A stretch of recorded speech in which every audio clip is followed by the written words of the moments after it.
La verdad se destapa y estampida de ratas. El diablo viste corbata, pone en la mesa la plata. La revuelta se desata, mata el ego, mata el miedo. Emprende el vuelo, rasga el cielo. Llueve fuego, llueve hielo, es el fin. Siente cómo se derrite tu blin blin. Siente cómo se reúne nuestro mitin. Ey, puños en el alto, surcan el asfalto. La tierra se revuelve, busca un nuevo pacto. Exacto, ajá. Es el último acto, hay un grito salvaje, se derrumba el lenguaje, se agitan las banderas de mar a cordillera, música de las esferas que desploma la quimera.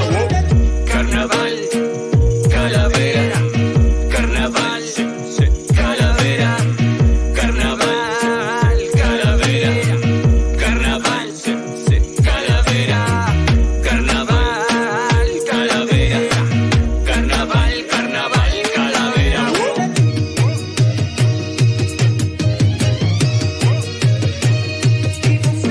En este momento el sistema violento ya no tiene intento. Hola, ¿cómo están? Bienvenidas, bienvenidos a una nueva entrega de este programa que se llama Saltar el Torniquete.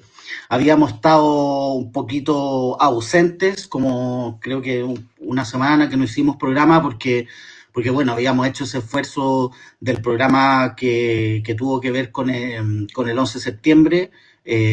Ahí está en la página si lo quieren mirar, fue un tremendo trabajo donde transmitimos por casi 4 horas y pasaron muchas compañeras y compañeros muy valiosos, así que fue una experiencia muy linda para nosotros como programa, estamos muy agradecidos también de la audiencia, harta gente lo ha mirado, y entonces ahora, bueno, retomamos con más fuerza un nuevo programa. Están pasando un montón de cosas en Chile. Por un lado, empieza el tema de la Asamblea Constituyente ya su recta final, a pasar a los temas de contenido. Han habido algunas tensiones al interior de ese proceso y por otra parte, bueno, se despliegan de manera como muy explícita, muy clara, las candidaturas, las alternativas que tienen que ver con la próxima elección que va a ser a fin de año. Y bueno, por debajo siguen pasando un montón de cosas que a veces no salen en las noticias oficiales, y sobre todo estamos muy cerca de una celebración, una conmemoración, una nueva fecha del 18 de octubre. Y vamos a ver ahí de qué manera esa fecha se va transformando como una fecha simbólica para este país. Y bueno, en este capítulo estamos muy agradecidos y agradecidas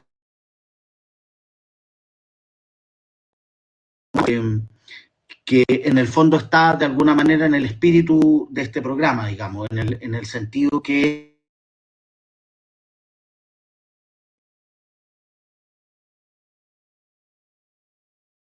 en su visión política de ese lugar.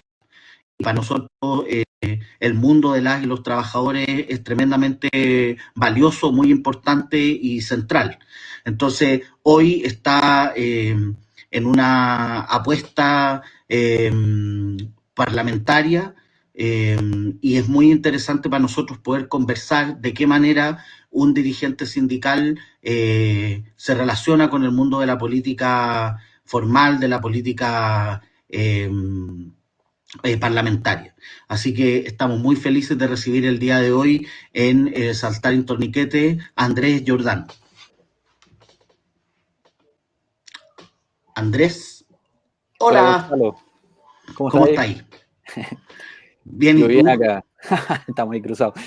Bien también ahí, agotado después de un día intenso ahí de jornadas en terreno, pero como bien dices tú, apostando a disputar el espacio institucional, ¿no? Desde una perspectiva que es muy particular, que es la perspectiva del mundo del trabajo, que a ratos es bastante ignorada por la discusión más tradicional, ¿no? De la hegemonía política comunicacional. Es un tema que muchas veces se mete bajo la alfombra, pero que es sumamente transversal a la hora de repensar las transformaciones que Chile viene demandando, ¿no? Digamos, a propósito de lo que mencionabas tú, que estamos a pocos días de conmemorar el segundo año desde la revuelta social del 18 de octubre, donde se alzó esta bandera como por dignidad y de justicia, donde, bueno, hay Hay además, creo yo, peleas históricas que se han dado particularmente desde el mundo de las y los trabajadores que hoy día deberían cobrar un sentido común a la hora de pensar en el Chile del próximo periodo y que también nazca, ¿no?, de esta idea de reimaginarnos constitucionalmente lo que queremos construir como un país más justo y más digno. Súper.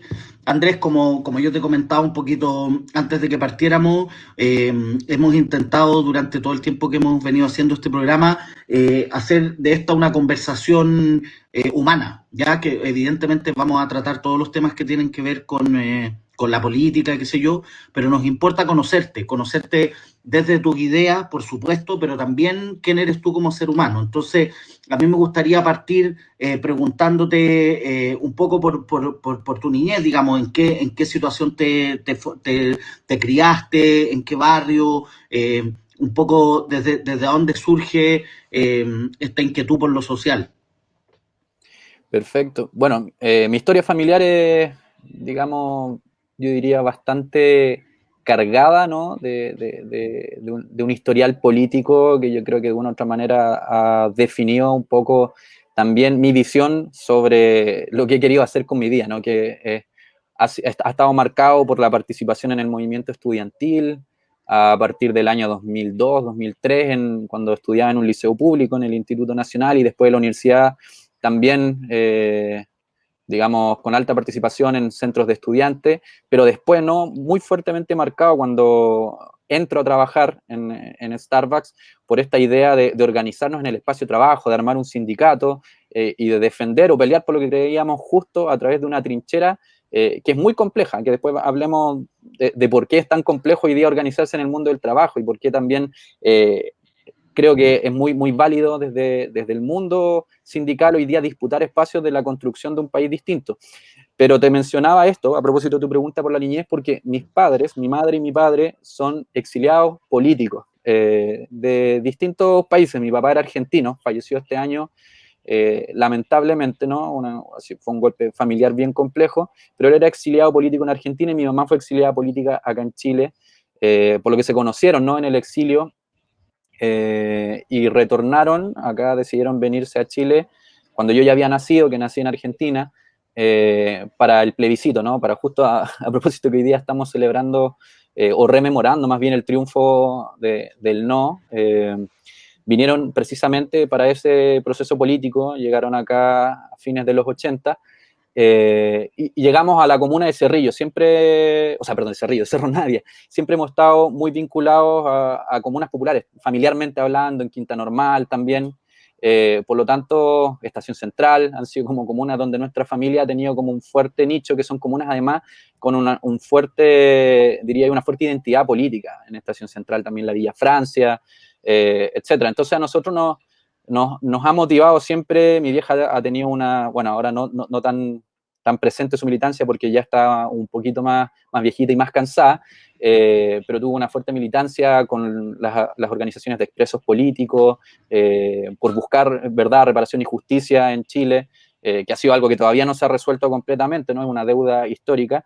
Y bueno, eso obviamente marca también la manera en que fui yo criado y la manera en que de una u otra manera me he involucrado en los espacios donde me he realizado socialmente, ¿no? Entonces, como te mencionaba, yo creo que el espacio más importante ha sido el mundo del trabajo, ha sido organizarnos sindicalmente, y hemos dado una tremenda pelea desde que organizamos el primer sindicato ahí en el 2009 en Starbucks, en todo el mundo, en un rubro que es bien complejo porque la comida rápida es un sector donde los sindicatos se pulverizan, donde si aparecen atisbos, lo vimos en McDonald's, en Burger King, en un montón de otras empresas del rubro que trataron de tener sindicatos, incluido Starbucks, totalmente borrados del mapa los sindicatos, no solo acá en Chile, sino que en general en el mundo. Entonces fue una tarea muy difícil y que ya llevamos organizándonos por los últimos 12 años en un sindicato que es muy grande para el promedio nacional, ¿no? Tenemos alrededor de 700 trabajadores y trabajadoras que son parte de esta organización, cuando el promedio en Chile está alrededor de los 20 a 40 socios y socias en general, ¿no? O sea, los sindicatos en Chile suelen ser pequeños y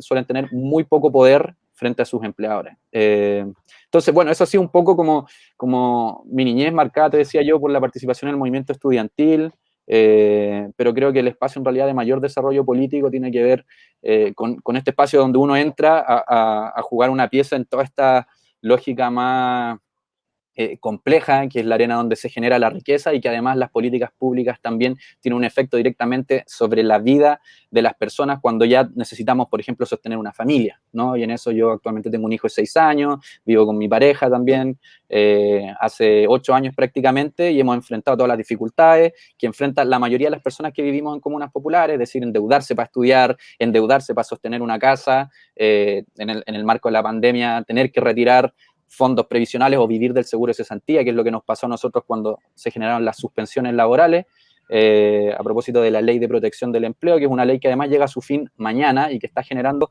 serias complejidades para quienes fueron suspendidos y suspendidas y tuvieron que cambiar su modo de vida, porque además el seguro de cesantía no alcanzaba para sobrevivir, ¿no? Era una porción muy menor del salario que estábamos acostumbrados a recibir. Entonces, ha sido una odisea en realidad todos estos años de organización.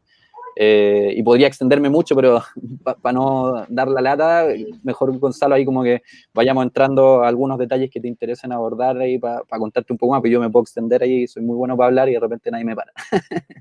No hay problema. Mira, nos vamos a ir metiendo sin lugar a dudas que la centralidad de esta entrevista va a tener que ver con el mundo de las y los trabajadores, porque evidentemente está muy ausente, como tú me lo comentabas antes, yo comparto ese diagnóstico, pero antes de eso, a mí me gustaría preguntarte, Andrés, respecto a cómo viviste el periodo de la transición, porque acá obviamente voy a especular, pero tú me dices que tus padres retornan a Chile a propósito de ese proceso, lo que de alguna manera puede significar o uno puede interpretar como tener una esperanza, ¿no? Tenían una esperanza en la recuperación de la democracia, qué sé yo, y bueno, este es un juicio particular, no sé si tú lo compartes, pero digamos, de esperanza, digamos, ese proceso que comenzó con los gobiernos de la exconcertación tuvo bien poco.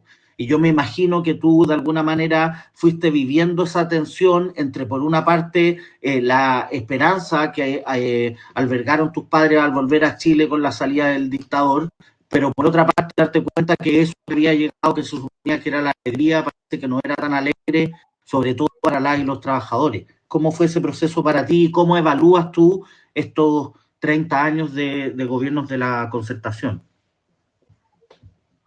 Sí, bueno, evidentemente yo creo que la alegría como tal nunca llegó. Se puso término a un proceso de mucha violencia, ¿no? Marcado por la imposición de un modelo a través de una dictadura militar, ¿no? Que ya de por sí nos habla de la ilegitimidad y de la frustración que significa, ¿no? Que posterior a la caída de la dictadura, los gobiernos de turno por más de 30 años se hayan dedicado a coadministrar, y parafraseando la frase del primer presidente, ¿no?, en democracia, de Patricio Aylwin, en la medida de lo posible, las transformaciones que urgían no solo al pueblo trabajador, sino a la sociedad en su conjunto.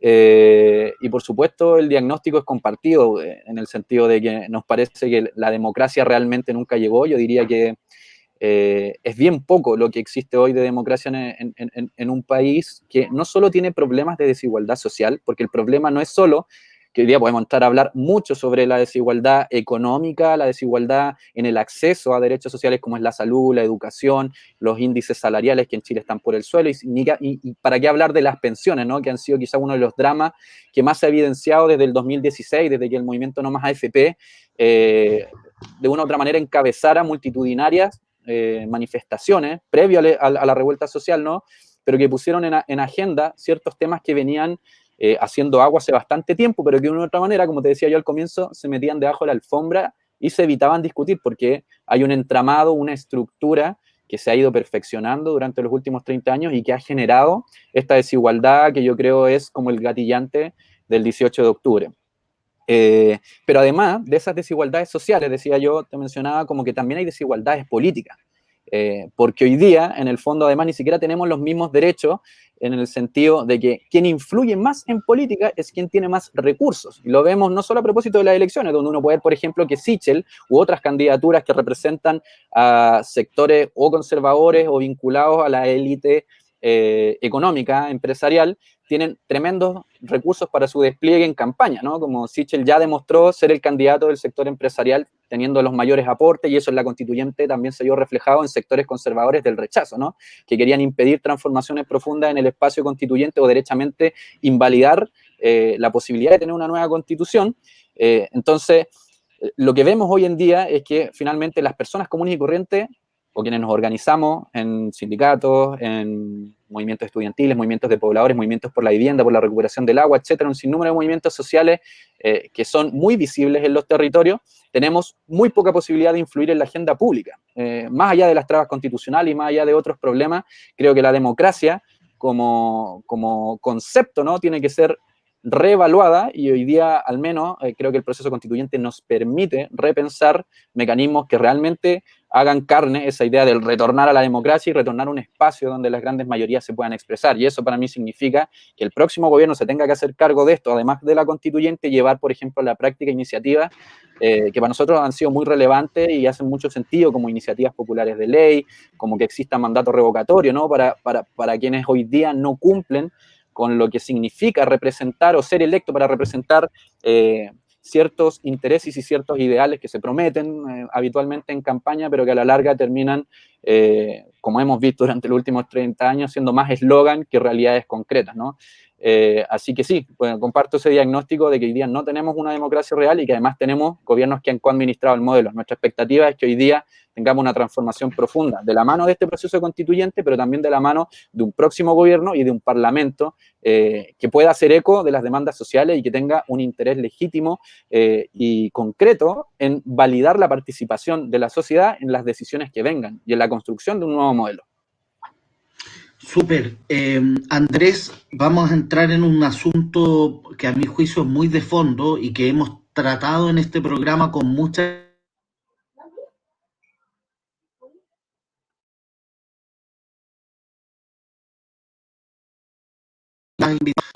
que hoy día están abiertas, ¿no? Hay una idea circulando muy generalizada de esta idea de los independientes, ¿ya? Que, bueno, uno puede discutir de qué se trata eso, pero al menos ya tenemos evidencia de que ser independiente no garantiza nada, mirando que el por presentarse como tú que has sido militante de un sindicato, porque en el fondo estar sindicalizado es una manera de militar en el sentido amplio, ¿no? Una manera de organizarse, de compartir con otras y otros ciertas iniciativas de transformación política, social, etcétera. Pero hoy ha decidido salir de ese de sindical o no salir, no quiero decir salir una cosa a la otra, sino que abrirte a también dar la disputa institucional. ¿Cómo, ¿Cómo evalúas tú, por una parte, la relación que existe hoy entre los movimientos sociales de todo tipo, que incluyen evidentemente los sindicatos, pero como también mencionaste, tiene que ver con demandas concretas como el No Más AFP, las compañeras feministas que también están organizadas, organizaciones territoriales en torno a temas de la crisis climática, etcétera, ¿no? Todas las distintas organizaciones sociales, organizaciones de pobladores por tomas de terreno y todo, y los partidos políticos. Para ti, que de alguna manera vienes del mundo sindical, pero que por otra parte has decidido que es importante disputar la política institucional, ¿cómo ves tú esa relación? Por una parte, es una parte de la pregunta, y la otra parte que para mí es importante es que tú digas para ti cuál es el rol que deben jugar los partidos políticos en la transformación social.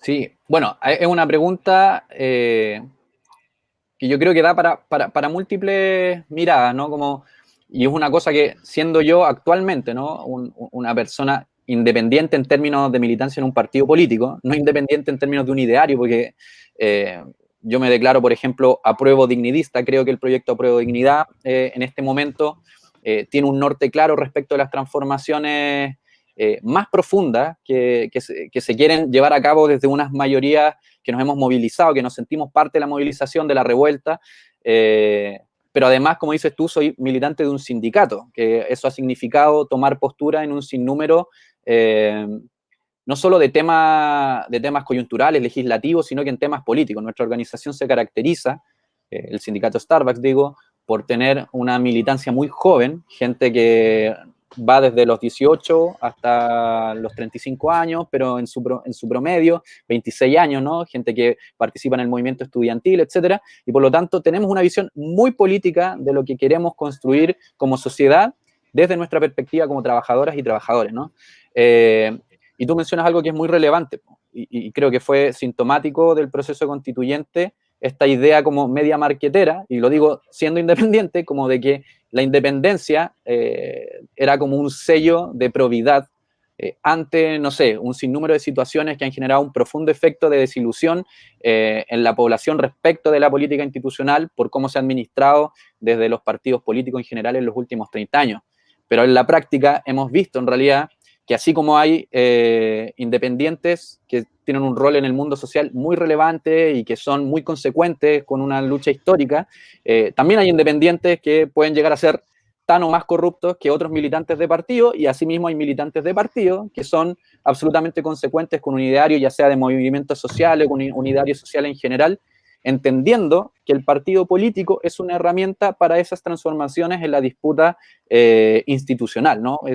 Es de una u otra manera también, o debiese ser, y eso es lo interesante, por lo cual yo defiendo la militancia política, a pesar de que en este momento no tenga una, creo que es muy válido militar, porque de una u otra manera delimita los límites sobre los cuales uno va a ir a disputar cierto ideario.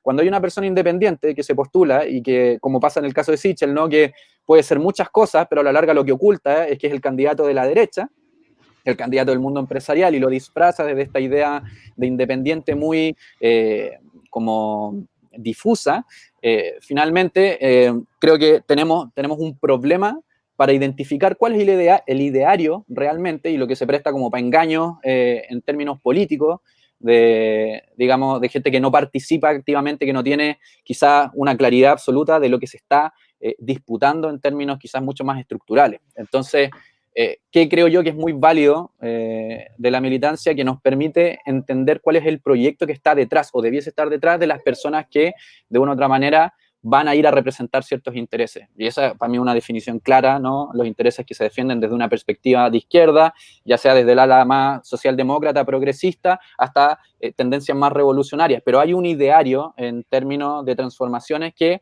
puede encontrar con ciertos matices similitudes. Y en idearios más conservadores, que por eso también me parece relevante las militancias, y que se identifiquen esos intereses, por ejemplo, en una estructura, por ejemplo, como el Parlamento, también podemos identificar una tendencia más proclive, por ejemplo, a defender el modelo, a defender la Constitución, etc. Entonces, ¿cuál es el problema, ¿no? Que ha habido, creo yo, durante los últimos 30 años? Es que se ha, creo yo, como generado una tendencia que los partidos políticos resuelvan por arriba, muy con esta lógica de la cocina, puertas cerradas, problemas que debiesen ser legitimados con una activación, una participación ciudadana, social, desde los movimientos o desde las formas de organización que tiene la gente. Se ha alejado la política a través de esta forma, ¿no? Como de construir acuerdos, de construir grandes reformas que a la larga lo que han hecho es mantener el modelo o perfeccionado el modelo, pero no se han traducido en transformaciones que a la larga beneficien a la población. Entonces hay un desprestigio, porque finalmente los partidos políticos muchas veces terminan utilizando a movimientos sociales, o sus militancias terminan generando los programas de movimientos sociales o de instituciones.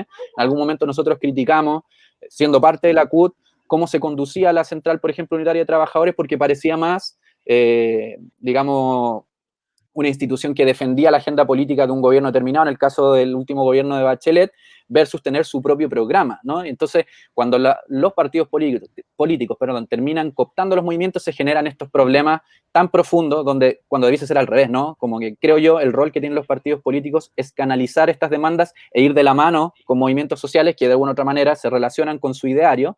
En el caso de los partidos políticos de izquierda debiese ser así, ¿no? Pero no al revés, ¿no? Como que no esa situación donde tú ves que los partidos a veces consumen a las organizaciones y terminan imponiéndole ciertos programas en perjuicio, ¿no? de sus autonomías propias, ¿no? En el movimiento sindical eso se ha visto recurrentemente en los últimos 30 años, donde parece que el movimiento sindical se ha ido acostumbrando a una lógica más institucionalista, más neoliberal, a diferencia, por ejemplo, de lo que uno puede apreciar en modelos sindicales en otros países, incluso en Latinoamérica, como puede ser Uruguay, como puede ser Argentina, donde esa autonomía evidentemente se relaciona con los partidos y trata de imponer programas a los partidos pero no al revés, ¿no? Como que se mantiene esa autonomía. Entonces, ese desprestigio, creo yo, se tiene que transformar en la lógica de las próximas maneras de entender la institucionalidad y entender la relación entre los partidos y los movimientos sociales, como en algunos momentos de nuestra historia ya se ha entendido, ¿no? Siempre está esa dicotomía, es como nos genera la complejidad de cómo se relacionan las militancias dentro de los movimientos sociales, pero yo creo que a la larga, si dotamos a la institucionalidad de mecanismos de participación efectiva, donde las organizaciones tengan un rol, donde las personas que no están organizadas se puedan organizar y puedan también ejercer un papel en esta distribución del poder, que creo que es lo más importante de la constituyente, eso va a generar una armonía y también una reimaginación de cómo vemos y cómo esperamos que los partidos políticos puedan servir a, digamos, al bien común y no a otros fines como quizás se ha sentido muy fuertemente desde la población durante los últimos 30 años. Andrés,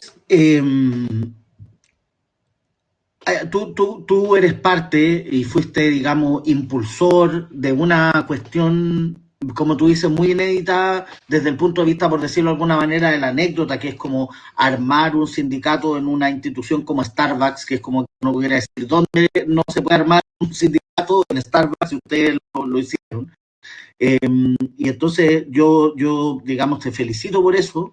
Y lo que yo te quiero preguntar, desde una persona que ha vivido su vida en relación con el mundo del trabajo y el mundo del sindicato, es para ti, ¿cuáles son los motivos que explican el nivel, digamos, bajísimo de sindicalización que existe en nuestro país y la pérdida de la cultura sindical?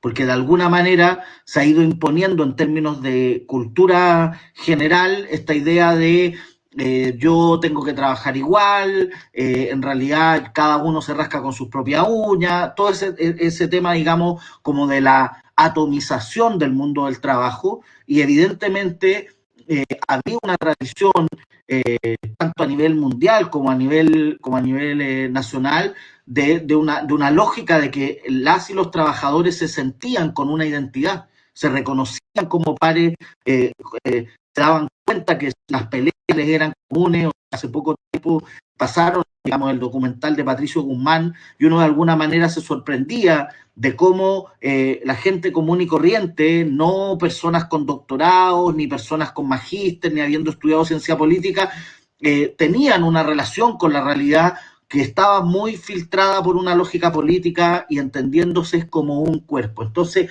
la pregunta que te hago es, con todos esos elementos sobre la mesa, ¿cuáles son los elementos que tú crees que explican el bajo nivel de sindicalización que tenemos en Chile? Sí, bueno, hay también varias respuestas para eso, y creo que, como mencionas tú, la batalla de Chile genera con mayor claridad ese contraste que uno puede ver entre, digamos, la conciencia de clase, la forma de organización de los sindicatos y de participación de obreros de diversa índole, de diversas ramas en la política nacional, versus, digamos, este corte brutal que se provoca con una dictadura que lo primero que hace es perseguir a los dirigentes y a las dirigentes sindicales, digamos, cortar de raíz, incluso anular a las organizaciones, quitarles los derechos y después implantar una forma de relacionarse con el mundo del trabajo cuyo objeto, ¿no? Y declarado el plan laboral de la dictadura, ¿no? En el año 79, más tarde lo dice el hermano de Piñera, José Piñera, en su libro, ¿no?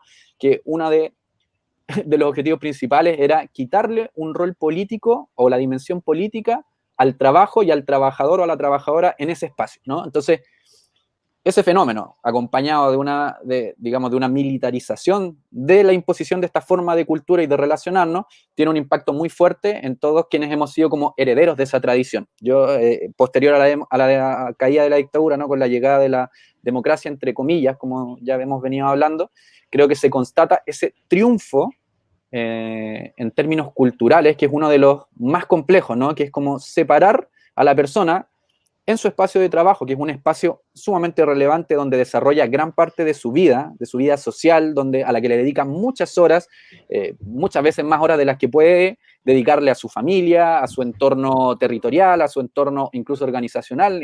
Habiendo sindicatos, es como que la mayor parte del tiempo estamos, ¿no? Trabajando de una u otra manera, pero se ha perdido la idea de que en ese espacio uno es un sujeto político. Y así la gente te dice, como nos pasa, ¿no? Como no, si mañana igual tengo que ir a trabajar, todo va a seguir igual. Pero políticamente nuestra intención no es que la gente deje de trabajar, ¿no? Como nosotros reivindicamos el trabajo como forma de dignificar la existencia y como forma además de ser un sujeto político, pero la idea es que sea en condiciones justas, y para eso obviamente tiene que haber una organización y tiene que haber un rol y un entendimiento, que es lo que uno ve en la batalla de Chile, donde las y los trabajadores se reconocían como un motor de la sociedad, como un motor de la generación de riqueza, y por lo tanto entendían que tenían un rol, y un rol no solo de opinión, sino un rol de acción y de influencia política.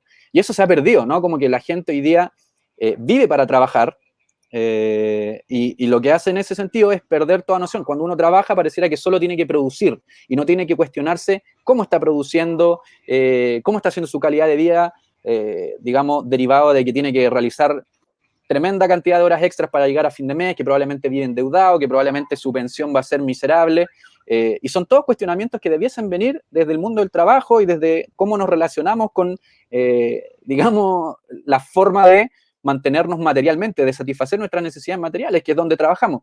Y sin embargo, lo que vemos es que se provoca lo opuesto, ¿no? Y eso va acompañado quizás de una política ya más, o de una forma global de las grandes empresas también de ir generando o apoyando esta contracultura, ¿no? Donde en el trabajo no se hace política, no se discute del mundo, y te llaman, en Starbucks, por ejemplo, partners, en vez de trabajador, trabajadora.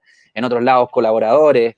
En otros lados te llaman, hay un sinnúmero de eufemismos, pero te tratan de quitar ese rol de trabajador, trabajadora, que incluso está como en el Código del Trabajo, y hay muchos jueces que han dicho, digamos, o incluso doctrina de la Dirección del Trabajo, y dice, no le pueden poner otro nombre al trabajador, porque lo que se reconoce jurídicamente, la relación entre un empleador y otra persona para prestar servicio, es una relación de trabajo, y por tanto se genera ese vínculo. Pero cacha cómo son las empresas que a la larga te inventan todos estos nombres. La gente, por ejemplo, en Uber o en Rappi o en todas estas aplicaciones que no reconocen relación laboral, socios, socias conductores o socios repartidores, etcétera, como un sinnúmero de eufemismos que lo que buscan es que la gente no esté politizada, que no se cuestione cómo está, digamos, satisfaciendo sus necesidades materiales y cómo en realidad está generándole riqueza a otra persona en una cantidad mucho mayor de la que realmente merece, ¿no? Como en relación a su, digamos, a la venta de su trabajo. Entonces, bueno, tenemos un problema de fondo allí, que yo creo que tiene mucho que ver también con cómo el sindicalismo se ha ido acomodando a esta lógica, y en vez de apostar por mayor organización, que eso también para responder un poco la pregunta, no creo que todo sea culpa del modelo ni del sistema, sino que creo que hay una responsabilidad de las organizaciones sindicales en ir acostumbrándose a ese modelo. Nosotros desde el sindicato Starbucks y así otras organizaciones hemos tratado de ir generando una reivindicación del rol político que tenemos en el mundo del trabajo. Y eso es un esfuerzo contracultural, ¿no? Es como nadar contra una corriente que te impone lo contrario, y los empleadores, bueno, se encabronan cuando uno hace política en el mundo del trabajo, cuando uno lleva un pin de no más AFP. Por ejemplo, yo estoy con la polera ahora, pero generalmente trabajamos con pechera y nos ponemos pines por diversas causas que cruzan el mundo del trabajo, las causas feministas, las causas de la previsión social, salarial, etcétera, y vamos haciendo política en el lugar del trabajo, y esperamos que la nueva Constitución y que también esta revuelta social que nos hace cuestionarnos varias cosas vaya poniendo el énfasis en que debemos recuperar esa tradición más política y que debemos sentirnos parte de una sociedad que tiene impacto fuerte, ¿no? Y que tenemos además un rol dentro de esta sociedad para transformarla, ¿no? Entonces, yo creo que ahí está como un poco lo que está en juego hoy en día en términos más políticos, es devolverle a las personas, por el hecho de ser trabajadoras, quizás no solo en el mercado laboral, porque ahí hay otra discusión de fondo, si trabajar es solo una cuestión productiva, sino, por ejemplo, quienes hacen también labores domésticas y de cuidado, devolverles un rol político en la sociedad, porque son parte del desarrollo de la sociedad, son parte de la generación de la riqueza, que a la larga va a permitir tener derechos sociales garantizados a través de la Constitución, pero a través de una estructura también jurídica en el próximo Parlamento, que creemos tiene que ir de la mano de la participación del mundo más organizado del trabajo, pero también de otras organizaciones sociales que tienen también tanto que decir como nosotras y nosotros. Y con esto cierro, que es perverso cómo esto se evidencia también en términos constitucionales, porque quienes venimos del mundo sindical o dirigencial no podemos postular a cargos de representación popular, como por ejemplo diputado o diputada, sin antes renunciar a nuestro cargo en el sindicato. Yo sigo siendo parte del sindicato, pero en términos formales ya no soy dirigente, y eso es una obligación que me impone la Constitución a mí.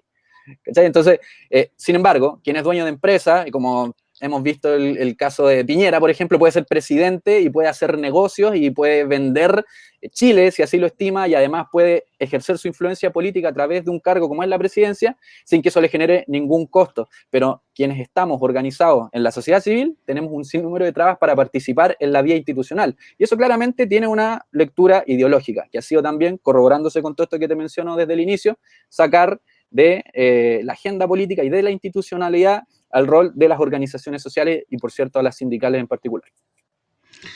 Andrés, un efecto de lo que tú estás mencionando y que es muy claro en lo que acabas de decir, ¿no? Este sinsentido, esta cuestión que tiene un nivel de ideología brutal que es, mire, usted si es dirigente o dirigente sindical no puede participar en cargos de elección popular. Eso para todas las personas que entendemos, digamos, la acción colectiva como una cuestión política, no, es como que nos dijera, mire, usted puede ser estudiar pedagogía, pero no puede ser profesora o profesor. Ese es el nivel de tontera, ¿no? Y eso tiene un efecto, en mi opinión, que digamos, a mi juicio es bastante evidente, que tiene que ver con que los sindicatos, no digo que es todos ni nada, pero ha habido una tendencia de que los sindicatos empiecen a operar con esta lógica atomizada, fragmentada, y que finalmente, de alguna manera, el rol del sindicato y de las y los dirigentes sindicales es básicamente negociar un puntito más por aquí, un puntito más por allá, al interior de la empresa, y se ha ido perdiendo un poco la idea, ¿cierto?, de la organización de las y los trabajadores como sujeto político tal cual tú lo describís. Entonces, si compartimos ese diagnóstico, Andrés, a mí me gustaría preguntarte para ti, ¿cuál es hoy día la agenda del movimiento sindical? Vale decir, ¿qué debería estar escuchando Gabriel Boric? ¿Qué debería estar escuchando todas las personas que se postulan o que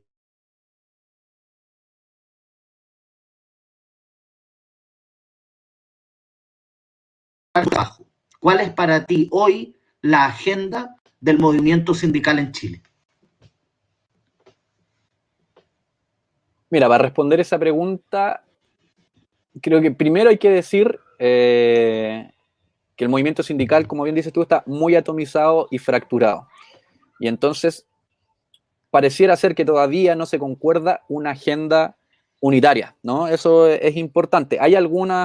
Yo creo que hay algunos consensos transversales en el mundo organizado sindical que son bastante relevantes, pero hay diferencias, ya hay matices en las propuestas.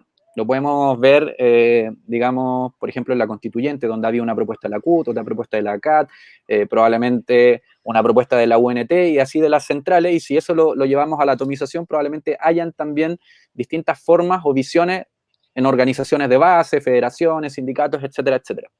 Sin embargo, yo creo que hay puntos que son centrales y que hoy día están puestos sobre la agenda política que no pueden obviarse. Y uno de estos tiene que ver con la transversalidad del trabajo. Y aquí creo que es importante entender esa transversalidad porque el mundo del trabajo no se remite, por ejemplo, a hablar de la libertad sindical, que por cierto es una cosa importante y la voy a mencionar al final más en detalle, pero en el mundo del trabajo organizado cruza un sinnúmero de rubros y de realidades que afectan el pensamiento, por ejemplo, sobre otros derechos sociales que se derivan del mundo del trabajo o que tienen relación directa con el mundo del trabajo. Entonces, por ejemplo, ¿qué es lo que creo yo que deben estar escuchando las candidaturas? Por ejemplo, las propuestas que tiene el mundo del trabajo de la salud. Por ejemplo, yo me reuní con FEMPRUS, con Confusam, y hay una propuesta de la salud que ellas sueñan, así se llama La Salud que Soñamos, que es una propuesta que está ahí abierta para las candidaturas sobre el próximo modelo de salud, que habla de un seguro universal, digamos, único, que habla también de un fondo único de salud, de un sistema que pone fin a esta mercantilización de un derecho que debe estar garantizado en la Constitución y que se espera además que se garantice con mayor fuerza un rol desde el Estado para que este sea un seguro al que uno pueda acceder sin que eso, digamos, esté delimitado por el poder adquisitivo, por si uno tiene lucas o no, o por si uno nació en Las Condes o nació en Conchalí, en Renca o en una comuna de menores recursos. y ellos tienen una propuesta, ellas tienen una propuesta, lo mismo con FUSAM respecto a la salud primaria, pero lo mismo el Colegio de Profesoras y Profesores respecto del modelo educativo, y así otras organizaciones como la nuestra tenemos una propuesta sobre cómo el salario mínimo debiese alcanzar un piso que esté vinculado a las necesidades de una familia promedio. Es una de las propuestas que además son parte del programa de Boric, alcanzar un salario mínimo digamos, sobre esa línea de la pobreza que está cercana a los 500.000 pesos en el mediano plazo. Eso tiene una forma de realizarse y una lógica, y es una propuesta que, por ejemplo, nuestra organización presentó incluso al Ministerio de Hacienda hace varios años y quedó ahí probablemente guardado en un cajón y no lo leyó nadie y no se presentó en ninguna de las discusiones, y así hemos intervenido en debates parlamentarios, pero el modelo chileno no permite hablar de un salario mínimo digno o de un salario vital, como se solía hablar previo a la dictadura, sino que se habla de un salario de mercado y que actualmente es muy insuficiente, 337.000 pesos, ¿no? Entonces, bueno, el mundo del trabajo tiene esta particularidad que desde sus distintas esferas tiene propuestas sobre distintas cosas, no solo sobre trabajo en sí mismo, ¿no? Y eso creo que es muy relevante, ¿no? Como creo que debe estarse prestando atención a esos fenómenos que también son propuestas alternativas. Ahora, desde el trabajo en sí mismo, nosotros estamos levantando con fuerza, y eso es parte de nuestro programa de candidatura, un salario mínimo digno, como te mencionaba, un nuevo sistema de pensiones que garantice una pensión por sobre este salario mínimo a todas las personas, en realidad, sin perjuicio de cómo haya sido su realidad laboral, ¿no? Creemos que tiene que haber una pensión básica universal, y esa pensión no puede ser la miserable pensión que hoy día se entrega a gran parte de la población, que ni siquiera está por sobre el salario mínimo, ni siquiera está por sobre la línea de la pobreza, en un periodo donde se requieren además muchos recursos, porque cuando uno llega a una edad de jubilación probablemente va a enfrentar mayores problemas de salud, va a enfrentar otras circunstancias que en una vida, que en periodos jóvenes, digamos, no se enfrentan, y son gastos adicionales que además no están cubiertos debidamente por la salud. Entonces, una realidad de la que hay que hacerse cargo, pensiones, el modelo de seguridad social en su conjunto, reconocer, como te decía yo, las labores domésticas y de cuidado. Y eso implica pensar un sistema nacional de cuidados donde el problema de los cuidados de menores o de adultas y adultos mayores no sea un problema privado, arréglesela usted como pueda, con sus hijos, con su hija, o como vemos en nuestras comunas también, así como muchos adultos mayores abandonados en sus casas sin que nadie realmente tenga preocupación. Muchas veces, no, me pasó acá al lado de la casa, así una vecina que falleció y se dieron cuenta varios días después, porque no existe una responsabilidad del Estado de generar un sistema de cuidados donde el problema no sea público, sino que sea privado y particular. Entonces, tenemos que avanzar en esa dirección. Y adicionalmente, yo ahí sí, obviamente por nuestra experiencia y lo que implica poder organizarse en el mundo del trabajo, también le agregaría los derechos colectivos, ¿no? Como hablamos mucho de esto, son garantías mínimas del derecho individual o del reconocimiento de ciertas formas de trabajo, pero no hemos hablado de los derechos colectivos, que te dije que iba a hablar al final, y ahí está la libertad sindical, que exista derecho de las personas a asociarse de manera fácil y de acuerdo digamos, a sus intereses, ¿no? Eso implica, actualmente tenemos un modelo donde uno solo se puede organizar en un sindicato a nivel de empresa, y después puede armar una federación, pero son estructuras que no tienen el poder de negociar con sus empleadores mejores condiciones, solo se puede negociar, como dijiste tú, con el empleador, y eso al final termina definiendo que los sindicatos sean administradores de beneficio chiquito, una caja de mercadería, un aumento de sueldo cada tantos años, etcétera, pero no verdaderas políticas que generen un bienestar de largo plazo para quienes trabajan, ¿no? Entonces, ahí la libertad tiene que ser de organizarse como lo estimen conveniente, sobre el nivel de la empresa, a nivel de rama, a nivel de holding, a nivel de, qué sé yo, de múltiples empresas de distintos rubros, como se estime conveniente, la posibilidad de negociar y de acordar contratos colectivos que mejoran las condiciones, como ocurre en Europa y en todos los países más desarrollados, pero no tan lejos, también en Uruguay, en Argentina y en otros países. Y finalmente, un derecho a huelga, que muchas veces se mira en menos, pero es quizás la única herramienta que permite a quien trabaja y que no tiene el sartén por el mango, porque es el empleador quien te puede despedir cuando quiera, pararse en un nivel más igualitario frente a su empleador para demandar cuestiones que pueden ser, digamos, de carácter monetario al interior de la empresa, pero que también pueden ser políticas. Si, por ejemplo, el día de mañana, pensando así como poniendo un ejemplo, que es lo que pasó en Argentina, se sube el pasaje, como ocurrió para el 18 de octubre, no previo a principio de octubre, era más o menos en estas fechas que se habló del aumento del pasaje. Normalmente acá en Chile eso significa, salvo en el caso del 18 de octubre, que no pasa mucho, ¿no? Que la gente no tiene organizaciones para manifestar ese descontento. Veíamos el ejemplo argentino cuando se intentó hacer lo mismo hace un par de años atrás, se paralizó todo el país, los rubros del transporte público incluso apoyaron aquello. Entonces, el derecho a huelga es una forma de manifestación que no solo nos permite mejorar las condiciones laborales en un espectro pequeño, que es la empresa, sino también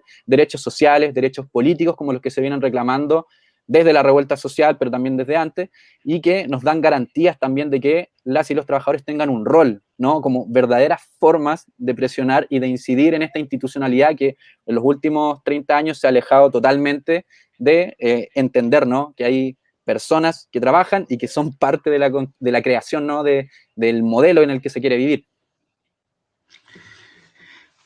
Andrés, tú eres una persona que habla así del corazón desde la lógica sindical, desde el mundo sindical, desde estar involucrado en ese asunto.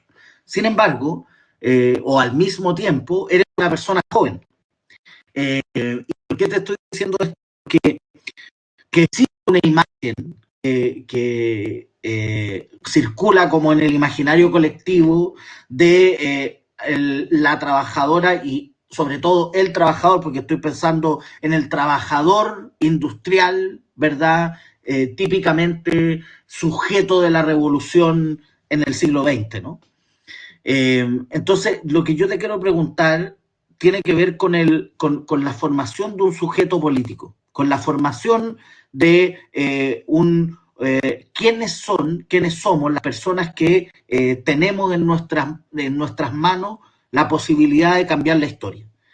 En algún momento se pensó de manera muy mecánica y sobre todo, digamos, en proyectos como el proyecto soviético, en un sujeto político que eran trabajadores, hombres, con overol, ¿verdad? Y donde las mujeres no tenían ningún rol, donde conversando en otros programas acá con las compañeras feministas, incluso en los partidos de izquierda, en algún momento eso estaba muy instalado, entonces una pequeña oficinita que era la Secretaría de los para cumplir.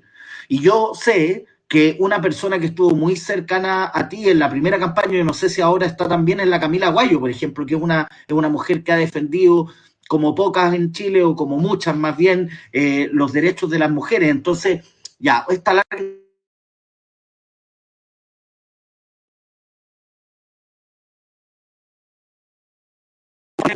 en una síntesis en la importancia que tú le das al mundo del trabajo, pero también las otras identidades o formas que tienen las personas de luchar, que tienen que ver con sus reivindicaciones de género, con reivindicaciones, por ejemplo, de la comunidad LGTBIQ+, con reivindicaciones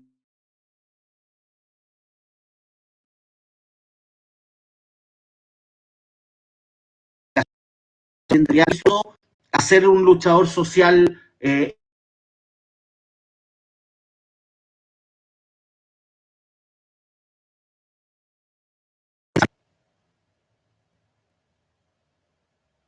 Te perdí en la última parte de la pregunta, como que se me fue la señal. chuta y fue la parte más bonita. No, te decía solo que cómo has ido aprendiendo a hacer un...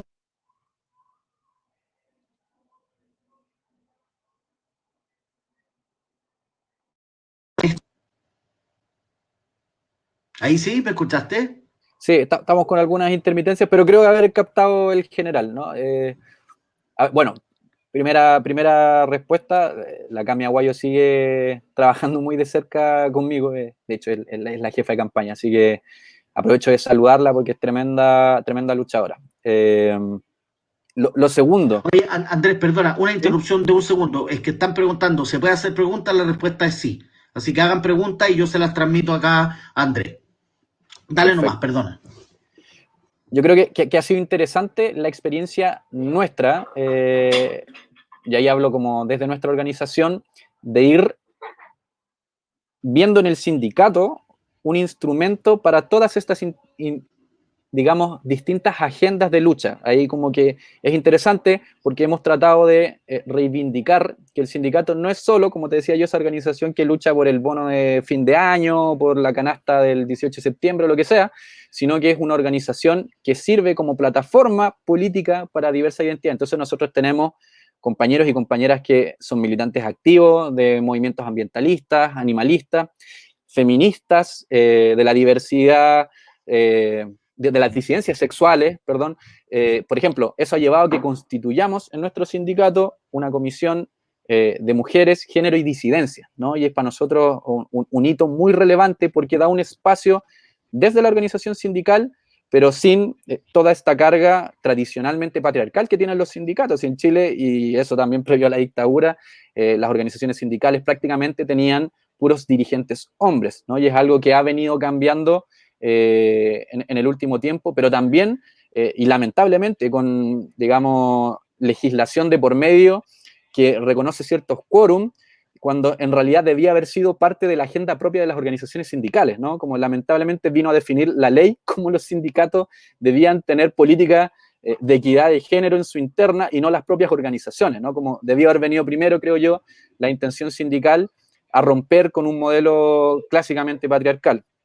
Sin embargo, bueno, estamos en este momento donde las organizaciones han tenido una apertura y me parece tremendamente positivo. Nuestra organización tiene, por ejemplo, su mayoría mujeres y actualmente tienen su directorio mayoría también femenina. Tenemos una tremenda secretaria general y varias directoras que han puesto todo de sí para que, por ejemplo, la Comisión de Mujeres y Disidencias pueda generar un cambio, una transformación a la interna de la empresa sobre políticas, por ejemplo, contra la violencia, el acoso y la discriminación.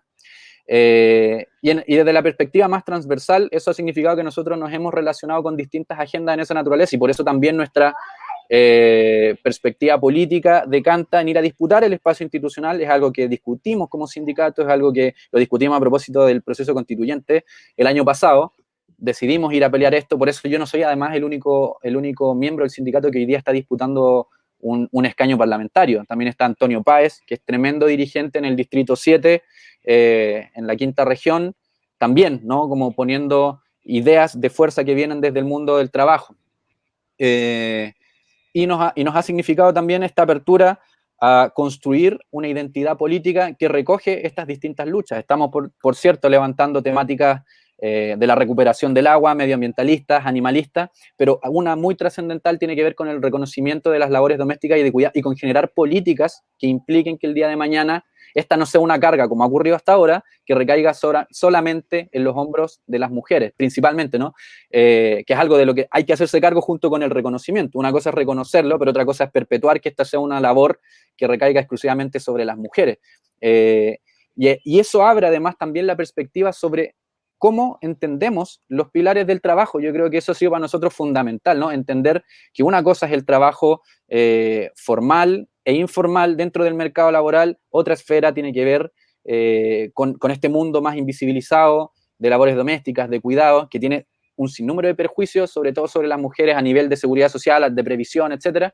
Y una tercera esfera que también tiene que ver con entender la seguridad social desde la perspectiva de aquellos que por distintas razones no pueden trabajar en ninguna de estas funciones que acabo de mencionar, estos trabajos, que son quienes están pensionados, quienes gestan, por ejemplo, quienes quedan inválidos o inválidas por alguna razón, digamos, cualquiera sea, ¿no? Y que no pueden, de una u otra manera, ser parte de este mercado laboral o de estas labores. Entonces, ahí hay una triada que es bien fundamental y para nosotros es, digamos, un principio rector y que tiene que ver con esta construcción de una dirigencia social que entienda el mundo del trabajo como una piedra transversal y angular de todas las transformaciones o de las principales transformaciones del modelo, ¿no? Y si uno analiza la historia de los últimos 30 años, creo que lo que no ha cambiado prácticamente nada es cómo nos relacionamos en el mundo del trabajo. Y esta transversalidad, ¿no? de distintas luchas, como pueden ser reivindicaciones de género y todo, también pasan por el trabajo, ¿no? Nosotros estamos diciendo que dentro de las 100 medidas más importantes, y eso porque lo vivenciamos desde la experiencia sindical, por ejemplo, está el cupo laboral trans, ¿no?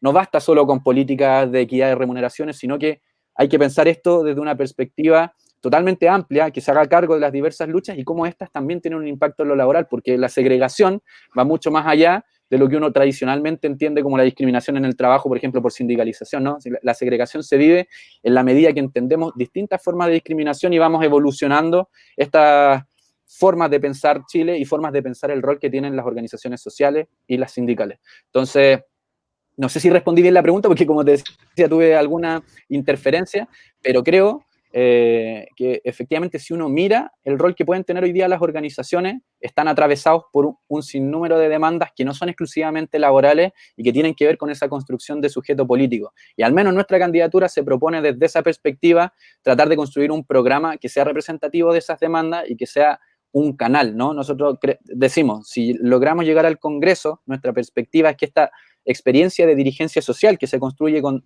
en mi caso, 12 años de experiencia en el mundo sindical, en el mundo del trabajo, pero haciéndonos cargo de todas estas realidades que lo cruzan, ser un portavoz, una caja de resonancia para demandas de diversa índole y también ser también un canal que permita acceder al poder, ¿no? A quienes hoy día se organizan por estas justas reivindicaciones y no, digamos, replicar este modelo más de cerrar por arriba la política y entender que uno por haber sido electo, ¿no? Tiene chip libre y voluntad de hacer lo que estima correcto, sino que nosotros por el contrario, y esa también creo que es un lado muy positivo de la experiencia sindical, tenemos profundos mecanismos democráticos para garantizar que quienes están en el ejercicio de la representación estén cumpliendo con un mandato, ¿no? No estén cumpliendo con la voluntad propia. Y por eso a mí siempre me ha llamado la atención que en los sindicatos, por ejemplo, existe la posibilidad de censurar al directorio si se manda a las partes, y se pueda liquidar a un directorio completo si a lo mejor llega un acuerdo trucho con su empleador o de alguna manera perjudica a sus socios y socias, pero la política institucional, que es la misma que fijó estas reglas para los sindicatos, no se haga cargo y no tenga, por ejemplo, mandato revocatorio para las autoridades públicas. Una cosa que no se entiende, no se explica, pero esperamos además poder abordar desde nuestra candidatura y eventualmente desde nuestro rol en el Congreso.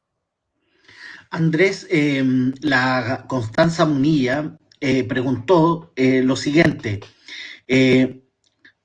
¿sabes si la obligación de creación de comités paritarios al interior de una empresa es reciente? Porque ella supone que esa puede ser uno de los elementos que...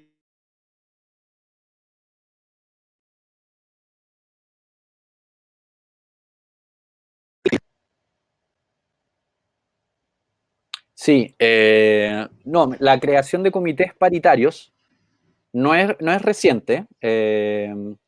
La obligación, tendría que revisar exactamente la ley exclusiva, pero es de los 90, la legislación que obliga a empleadores a constituir comités paritarios con representación de trabajadoras y trabajadores de los años 90, algunos de los gobiernos de la concertación.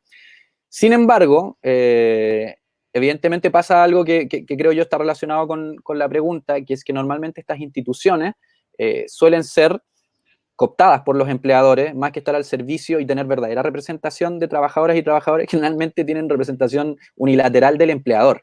Pero, perdona, Andrés, ¿podrías explicar para la gente qué es lo que es un comité paritario? Porque uno podría estar pensando que es paridad de género.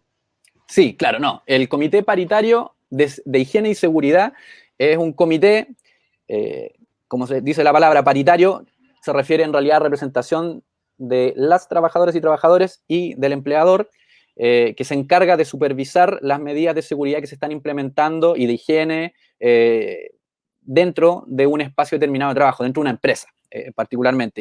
Y quienes tienen más de 25 trabajadoras y trabajadores, empleadores digo, están obligados a constituir estos comités. Normalmente se realizan de forma trucha, normalmente por cumplir con la norma, ante inspecciones de la Dirección del Trabajo u otras cosas, firman, se les dice a los trabajadores y trabajadoras, firme esto, ¿no? Y como que en realidad hay comités que no han sesionado probablemente nunca en un sinnúmero de empresas con más de 25 trabajadores y trabajadores. Entonces, normalmente suelen ser instituciones que no tienen un carácter vinculante y que no tienen participación real. Y eso es, creo yo, parte del síntoma de cómo funcionan las empresas. Las empresas, en general, no tienen mecanismos verdaderos de democratización de la participación de trabajadores y trabajadores. Hay otro comité que es el bipartito de capacitación. En nuestro caso, por ejemplo, en Starbucks, está constituido de manera fraudulenta. Estamos ahí presionando a través de una causa judicial para que este comité también se constituya y exista participación de la y los trabajadores. Pero eso pasa, y nosotros lo podemos evidenciar y denunciar porque tenemos un sindicato, ¿no? Pero digamos, el 80% de la y los trabajadores no está sindicalizado y probablemente ni conoce la existencia de comités bipartitos de capacitación o comités paritarios de higiene y seguridad. Entonces, finalmente, queda a merced de la voluntad de sus empleadores, y es por eso que hay tanto abuso laboral en Chile, precisamente porque no tenemos organización sindical. Yo no creo que sea una causa de la falta de organización, sino que el problema fundamental tiene que ver con que las y los trabajadores, ¿no?, entiendan al sindicato hoy en día, como decía yo, por estos problemas culturales y esta imposición de un modelo, como un administrador de ciertos beneficios. Incluso nosotros cuando empezamos a dar esta pelea en la interna del sindicato, decíamos, el sindicato no solo tiene que preocuparse del problema con el empleador, sino que tiene que entender que muchos de nuestros problemas no se resuelven entre cuatro paredes con la gerencia de la empresa. O sea, el problema del salario mínimo que nos afecta no se resuelve ahí, se resuelve en la institucionalidad política. El problema de la seguridad social que nos va a afectar el día de mañana o que nos afecta, por ejemplo, con, no sé, por ejemplo, el problema de los cuidados, que en la pandemia ha sido un tremendo tema. Está bien, podemos llegar a ciertos acuerdos con el empleador o tensionar o presionar o manifestarnos, lo que sea, pero es un problema que tiene su raíz en la institucionalidad. Entonces, creo que y cuando dimos esta pelea, yo me lo mencionaba, mucha gente te decía, pero ¿por qué se están preocupando de algo que pasa afuera? ¿Por qué se están preocupando de no más AFP? ¿Por qué se están preocupando del salario mínimo? Mejor preocúpense de que, no sé, el empleador tenga insumos para vender, qué sé yo, frappuccino. O sea, a ese nivel, ¿no? Como hemos tenido discusiones y hemos logrado dar una batalla cultural en la interna que hoy día hace que la gente vea al sindicato como mucho más que eso, ¿no? Como alguien que va a estar solo interlocutando con su empleador, sino que en realidad además está interlocutando y representando a la organización en sí misma o los intereses de quienes están afiliados y afiliadas al sindicato, también con una institucionalidad que es nacional o que puede ser incluso internacional. Y ahí hemos desarrollado un sinnúmero de campañas con sindicatos también, no sé, por ejemplo, por la ratificación del convenio 190, que es algo que estamos haciendo actualmente, que tiene que ver precisamente con lo que mencionaba la Comisión de Género contra la violencia y el acoso sexual, que Chile no lo tiene ratificado, pero que como organización sindical nosotros entendemos que hay un rol ahí de que Chile lo ratifique para que no solo, en el fondo, nos afecte a nosotros como trabajadores y trabajadoras, sino también a todo el resto de la población.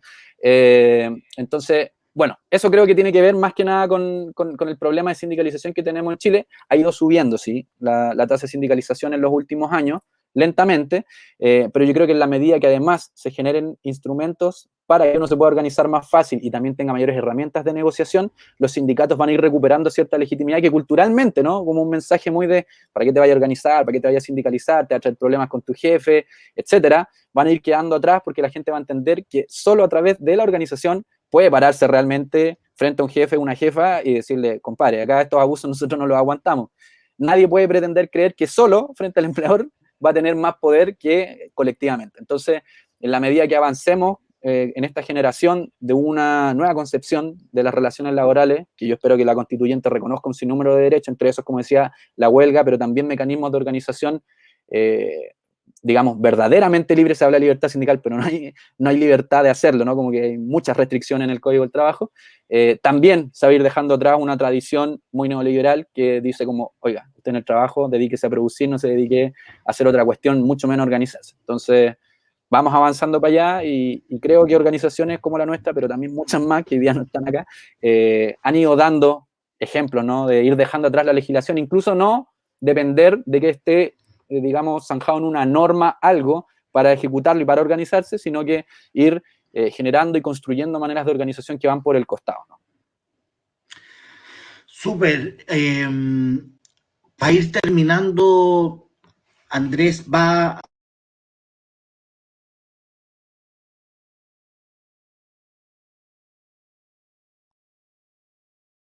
cumplen 2 años del momento más álgido de la revuelta popular, que lo identificamos con el 18.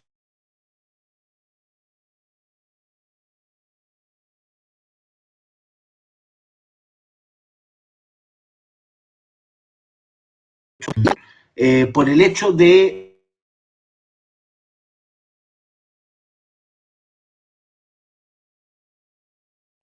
por, y por otro lado, por varias cosas que has dicho, en el fondo, como un poco tu tradición y todo. ¿Cuál es para ti la relación que tiene que haber entre la política institucional, o sea, que ojalá a fin de año tú seas diputado, y la disputa por fuera de lo institucional, que tiene que ver con la manifestación, con la protesta, con la toma, con la marcha, etcétera?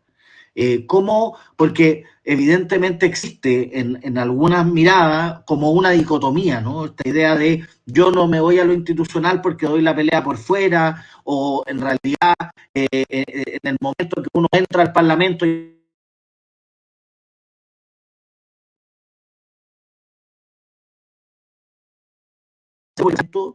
y es interesante que algunas dirigentes y dirigentes, por ejemplo, del mundo estudiantil, han sido capaces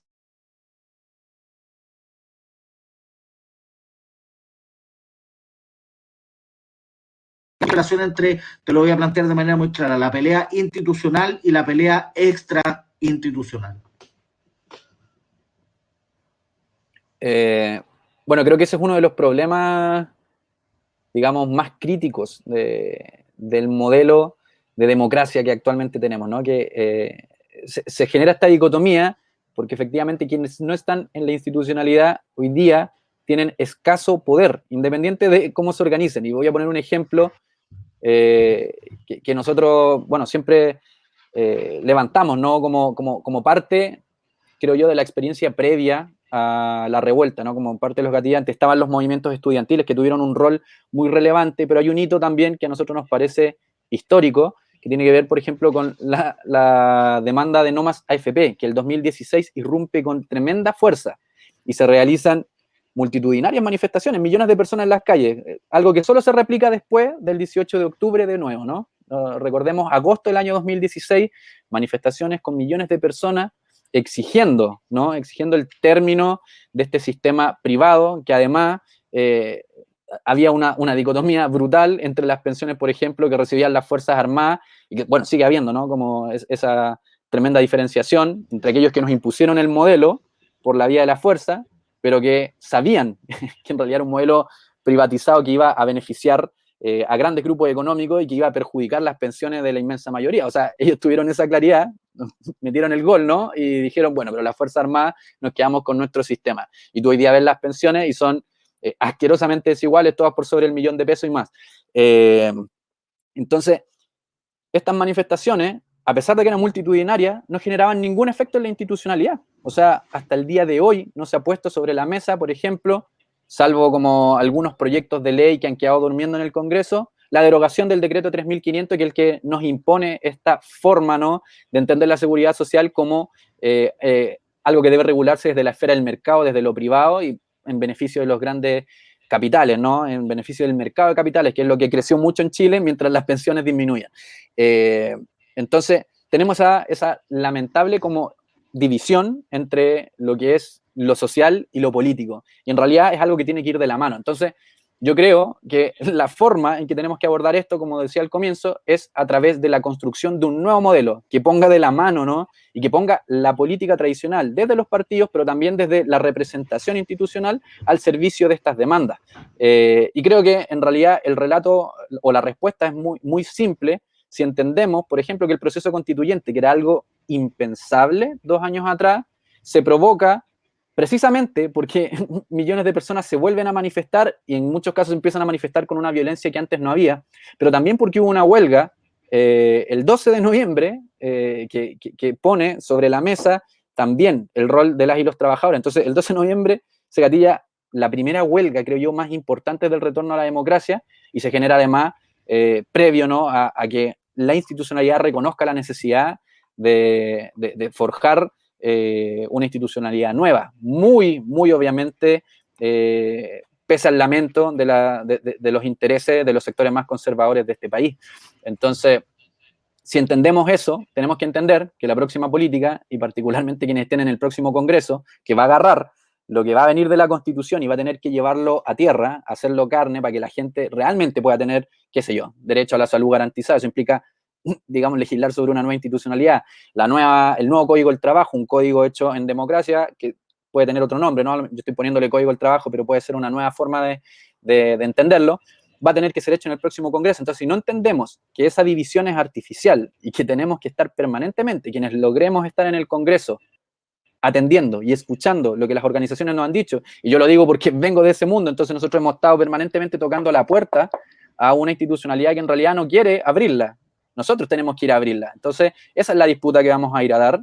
La disputa es que la división se termine y que abramos la puerta para que quienes estemos en el Parlamento efectivamente construyamos de la mano de la proyección que se hace a través de la organización social. Y ahí, como decía, hay un sinnúmero de ideas que ya están forjadas desde quienes se han movilizado, se han manifestado y quienes han hecho posible que hoy día estemos discutiendo un Congreso distinto, porque este no es el mismo Congreso de cada 4 años del ciclo electoral. Este es el Congreso que va a ir construyendo de la mano de un proceso constituyente. Entonces, es un Congreso insólito y, por lo tanto, como nunca, creo yo, es importante que quienes lleguen a ese espacio también tengan esa legitimidad, tengan esa perspectiva de experiencia popular de lo que significa haberse organizado y movilizado para construir lo que hoy día está ocurriendo, que es una cosa que tú se lo preguntabas a cualquier persona 2 años atrás y no se pensaba.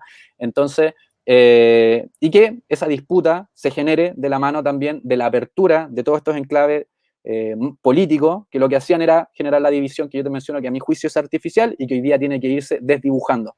Eso, por supuesto, va a tener un impacto, como alguien preguntaba por ahí, no solo en la sindicalización, sino que en la organización en su conjunto. Y yo creo que desde la revuelta la gente ya cachó, ¿no? Que hay que mirarse a los ojos y reconocerse, por ejemplo, como vecinos y vecinas. Antes, no sé, acá en mi barrio la gente ni siquiera se saludaba, y hoy en día hay organizaciones territoriales que están dando distintas peleas y que están discutiendo el modelo de comuna que quieren y interviniendo de manera profunda, por ejemplo, en los gobiernos locales y demandando cuestiones de la institucionalidad. Pero eso es un fenómeno nuevo y que va a ir decantando, espero yo, en la medida que se vayan construyendo estas posibilidades de participación en una apertura correcta, ¿no? Democrática, desde los espacios institucionales, pero entendiendo, ¿no? Que el espacio social es el que le da como la legitimidad a cualquier decisión que se pueda tomar en cualquier esfera de estos instrumentos políticos, ya sea el poder ejecutivo, el poder legislativo. Y yo creo que, y aspiro, ¿no? Como que esa sea también el sello de un gobierno a prueba de dignidad. Por eso recalco, y me parece sumamente valorable, cuando el candidato presidencial, Gabriel Boric, dice: espero que cuando terminemos el gobierno, nuestro objetivo es terminar el gobierno con menos poder de con el que partimos. Y yo creo que esa lógica significa entender, ¿no? Como que hay que distribuir el poder. Mientras el poder está encerrado en el espacio institucional, claro, hay una división. Pero si el poder se abre, y esa es nuestra tarea, y eso es lo que vamos a ir a pelear, evidentemente creo que vamos a entender que no hay una división tal y que finalmente el rol de quienes salgan electos es ser una caja de resonancia y un portavoz de esos intereses. Súper. Andrés, te quiero agradecer profundamente por esta conversación. Yo sé que estáis en periodo de campaña, me contaste que venías llegando, probablemente estuviste todo el día en actividades y todo, y haberte tomado este tiempo para poder conversar estas cuestiones de fondo, para nosotros es extremadamente valioso. Y además porque hemos hecho esta apuesta en este programa durante todo el tiempo que llevamos de poder escuchar. Además, mientras conversábamos me pareció súper bonito porque tú llegaste al programa por la gestión de uno de los compas que trabaja en la producción, pero en ningún caso por la Camila Guayo, pues, y la Camila Guayo es como una de las favoritas, ha estado como 3 veces en este programa y todo, y entonces como que estamos mucho más cerca, siempre digo eso, estamos mucho más cerca, y además yo me pongo contento cuando veo que alguien como tú, desde el mundo sindical, sin ser militante de un partido político particular, se sienta a prueba dignidadista, no sé cómo dijiste, que es una manera, ¿no?, de estar impulsando un proyecto político que la única manera de que pueda ser exitoso es que pueda ser cada vez más profundo y más que, en mi opinión, estar tratando de ganarse a la DC o al PPD, seamos capaces de ganarnos a los sindicatos y a las organizaciones sociales, como en este caso tu rol. Así que muchas gracias, Andrés. Por supuesto, te doy la palabra porque estás, además de conversar todas estas cosas de fondo, en campaña, y si quieres hacer una invitación o en el fondo dar tu mensaje, por favor. Sí, no, muy cortito. Bueno, saludar a la producción del programa y haberme tenido paciencia, ¿no? Después de tanto hablar.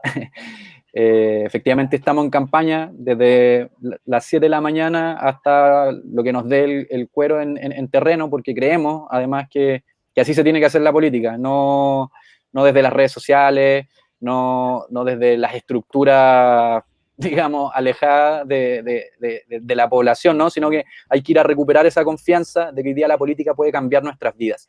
Y recuperar esa confianza significa hablar de frente. Entonces, yo quisiera decirle más que nada a las vecinas y vecinos del Distrito 9, que es un distrito popular, que es un distrito que yo creo vive en carne propia hoy día muchas de las desigualdades que nosotros queremos transformar, que queremos erradicar, ¿no?, del próximo Chile. Decirles que es más importante que nunca hoy en día no solo organizarse, sino que participar. Y participar también significa votar. Hay una desesperanza muchas veces de que todo va a permanecer igual, pero hoy día como nunca tenemos la posibilidad de transformarlo todo. Esa es una situación que yo creo, sin parangón, nunca habíamos tenido la posibilidad de repensarnos como sujetos, como sociedad, como personas, como vecinos, como vecinas, como trabajadores, como trabajadoras, como mujeres, como hombres, como disidencias, etcétera. O sea, hoy día tenemos la posibilidad de realmente generar una transformación genuina que venga desde lo colectivo y que venga desde esa experiencia y esa sabiduría popular que no está en los grandes magísteres ni en la expertise tecnócrata de los grandes economistas, sino que está en esa vivencia particular que nos ha tocado tener por más de 30 años de injusticia. Entonces, la invitación es, como hay un aforismo que a mí me parece que lamentablemente como que se tomó, ¿no? Como la agenda de grupos territoriales que tienen tremenda organización, que dice como yo no voto y me organizo. Y hoy día yo creo que más que nunca sí, hay que organizarse, pero también hay que votar porque tenemos la posibilidad de transformarlo todo y de cambiar nuestras vidas. Así que en todas las comunas del Distrito 9 el mensaje es ojalá puedan sentirse identificados por una candidatura como la nuestra. Sigan nuestras redes sociales, en Instagram y en Facebook estamos como andres.jordano.s, en Twitter como Andrés Jordano S, todo de corrido, con el @ antes, porque ahí vamos a seguir profundizando sobre estos temas. Queremos contarle a la gente cómo queremos que se logre un salario mínimo digno, cómo queremos que se logren pensiones, queremos ir construyendo un programa donde la gente se sienta convocada a participar, porque nuestro programa, o sea, no se trata de decir, aquí te las traigo Peter, ni Andrés Jordano es la solución a los problemas, para nada. O sea, como que nuestra candidatura no es sobre un personalismo, sobre un individuo, sino sobre una experiencia política colectiva y por lo tanto sigue estando abierta y va a estar abierta en el caso que lleguemos al Congreso de manera permanente. Así que ojalá eso, invitarles a participar, no solo este 21 de noviembre en las elecciones, sino permanentemente en esta construcción del nuevo Chile. Nosotros estamos para eso y esa es nuestra apuesta. Y si quieren apoyarnos, además, bueno, el día que les toque mirar en la papeleta, nosotros vamos a estar con el código AR114. Así que eso, un tremendo abrazo a todo el distrito, bueno, y a la gente que estuvo, que no, aunque no sea del distrito, que comparte esta visión. Ojalá puedan replicar este programa para que la gente nos conozca un poquito más.